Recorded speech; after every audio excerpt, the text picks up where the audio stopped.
Hello everyone, it's Helen from Journaling Planet, and I used these plain white office envelopes to create a male themed envelope journal for my neighbour to keep her mother's letters in. So I've started this video by speeding up the process of gluing down all the collage on the envelopes, and then at the end I will in real time do a flip through and show you what the finished project looked like. I started by taking two envelopes to create the front and back covers.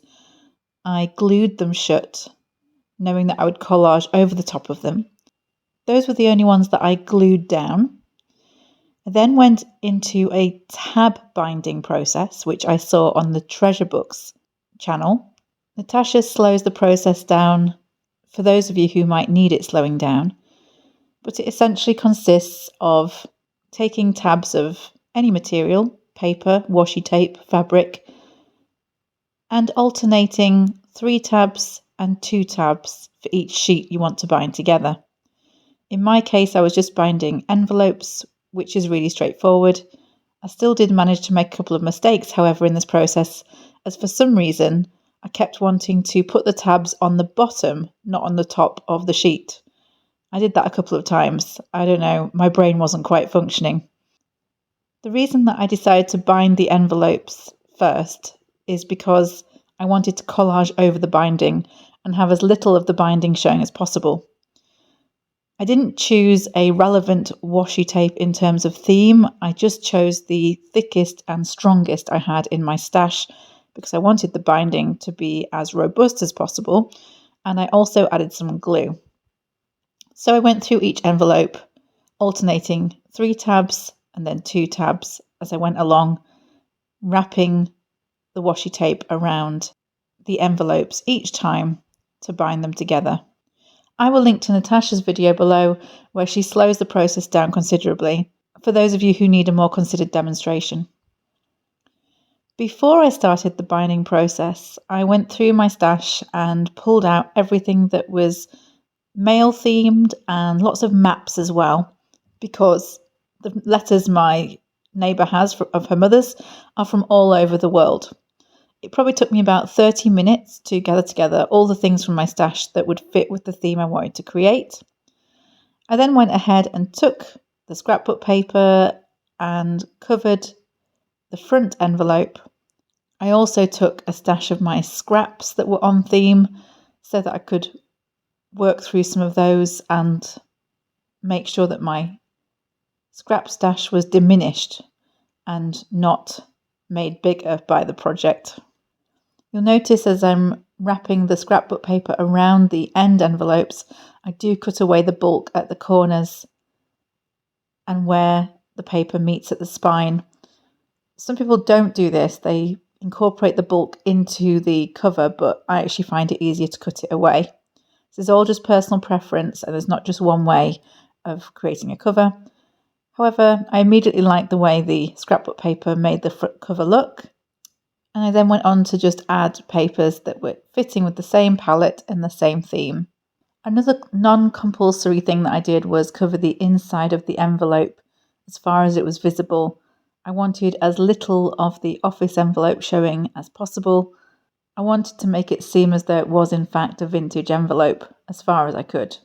When creating the collages with scraps, I didn't worry too much about exactly how it looked because I knew that some of them would be covered over with pockets. I had the 4 envelopes for the interior that created 4 pockets. Then my plan was to add more pockets using some postcards that I'd been given. This is one of the first gifts I've made. I've made a couple of other ones on the channel, but I largely shy away from it because I never think the journals that I create are quite good enough for gifts. However, recently I have thought when people make me handmade gifts, and quite a lot of my pen pals do, I never sit there and go, oh, well, that isn't perfect, or that corner isn't leveled off right, or this isn't cut straight. I'm grateful that they've put the effort into making something handmade for me. So I'm trying not to let my perfectionism stop me from making gifts. Okay, so what I've done since I left you is that I've just gone along the bottom of this with my X-Acto knife on one of the pages that I felt overhung too much. I don't mind a little bit because it is handmade, but there was just a bit too much. So I went along with the X-Acto knife and just checked I hadn't cut through the side of the envelope, which I hadn't. I added this little note for my neighbour so that she knows how to use the pockets and the envelopes. It's probably quite self-explanatory, but you just like to make sure people know what they're doing with it. I've gone through and checked all the pockets open. And what I want to do now is want to do some inking, and I also want to add some more of these pockets on all of these sides so that we essentially double the amount of places there are to keep the letters and keep the postcards from her mum. So I'm going to go quickly round with my distress ink, not a necessity, but I want that vintage feel. And then I'm going to add in the postcard pockets, and then I'll come back for a full flip through.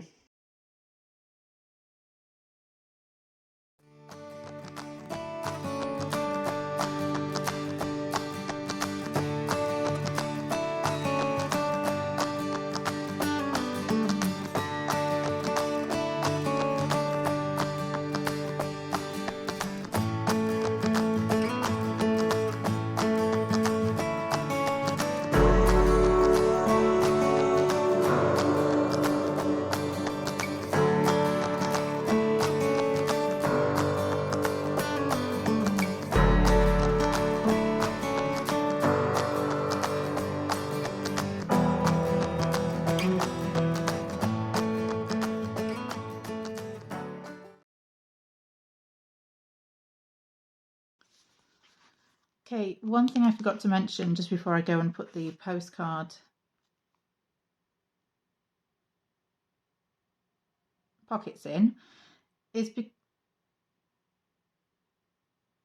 that there were these annoying little white tabs here to show you where to fold the envelope over, and I just cut those off in the end. They weren't well reinforced. They were obviously just going to tear, so I just cut them off, and I'll put a bit of distress ink there, and hopefully that'll just hide the fact there was ever anything in that area. So I'm going to do that and add the postcard pockets, and I'll see you shortly.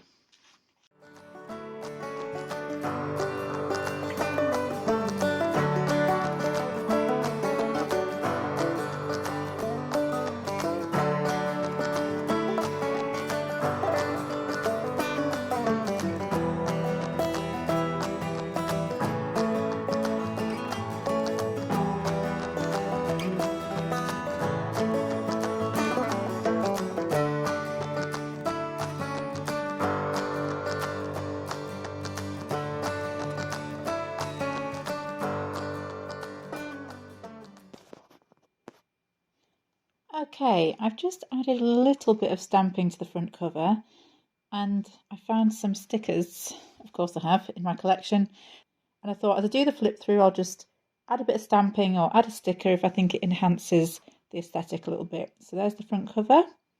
The pocket, I did choose this puppy stationery because my neighbour likes dogs. It's not really in keeping with the theme, and Julie, if you were just making a journal about mail, you probably would want to use different stationery, but I know Linda and she loves dogs like I do, so dogs it is, and that will get taken out anyway, and one of her mum's letters will get put in there.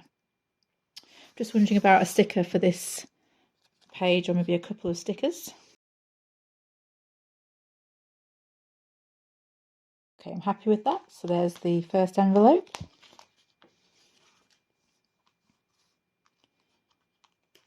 Maybe just a little bit of stamping on here. So that's the second envelope. A couple of stickers here.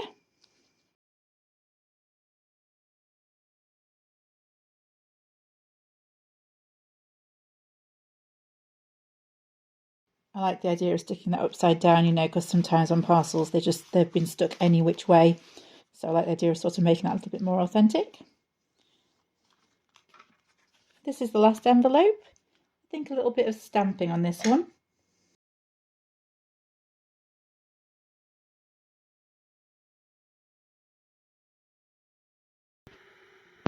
And since I haven't used any anywhere else, maybe a couple of postage stamps.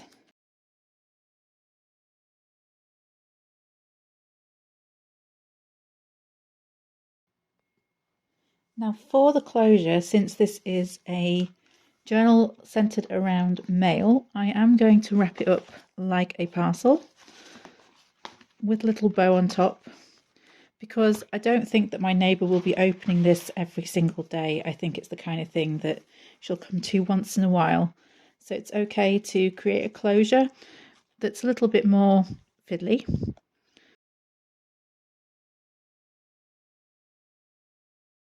So if you have any letters or postcards or correspondence of any kind, you could even print off emails that you'd like to store somewhere, this would be a really lovely journal for you to create. You could probably create it just as well as I could, probably a lot quicker than I could. This took me about 2 hours in total to gather the materials, do the collaging, and do the finishing touches.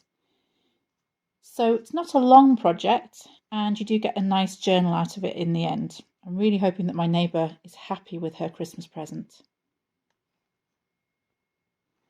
These are the scraps I've been left with from this project, and I've been holding this paper for a really long time. So I want to make sure that I do something special with what's left over. Part of the reason that I've hoarded it is because I love the paper so much, I just didn't feel like I could cut it up. Well, now I have. But I do want to remember these lovely papers. In the next video, I'm going to show you a little hack that I use. It's a very simple thing. Anyone can do it to essentially stop themselves from hoarding so much and getting to keep some of the materials, even when you give the project away. I'll show you how I do it. Very straightforward. Helps you remember all your projects, stops you hoarding. It's a win-win, really. I hope this video has been useful and helpful, and I'd love to read any comments about it down below, any ideas you have. Hopefully you can see that although I'm not a perfect crafter, I do get something quite nice out of it in the end. I hope that's a good message for any of you who are a little bit worried about cutting up some paper today. Thank you so much for watching, and I'll see you next time.